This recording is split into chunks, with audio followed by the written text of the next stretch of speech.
G'day folks, Jim Langens here from FX Charts, the currency outlook for the Finance News Network for Thursday the 6th of December.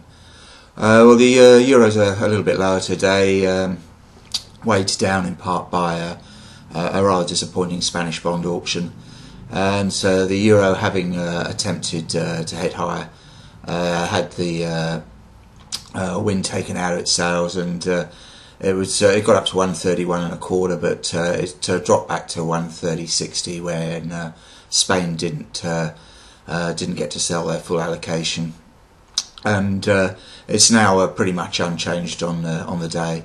Elsewhere, we've got the yen. That was a little bit weaker again, mainly due to the increased speculation really on aggressive BOJ action once the elections out of the way on December the 16th. The opposition LDP party are expected to win. The Aussie's unchanged after the GDP number yesterday, and that sits in the mid 104s. The Kiwis just had a bit of a jump though. The RBNZ left rates unchanged, and the monetary policy statement was mildly hawkish and suggested that rates will be on hold now till 2014. So we've got the Euro this morning. It's trading at 130 3/4 at the moment. Dollar yen's at the higher end of its recent range. It's at 82.35. Cable's back just under 161. The figure it's at 160.90, and dollar Swiss has been pretty choppy in the 92.5, 93 range. Currently trading at 92.65. Euro Swiss had a bit of a move higher. Actually, it got up to 122.65. I think it was. It's back a little bit lower now. But the Swiss National Bank, talking about negative interest rates, has had a mildly downward pressure on the Swissy.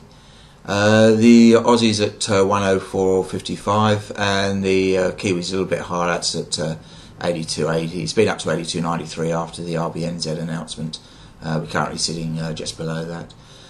Today we've got some pretty important stuff ahead. We've got the Australian unemployment data to start off with.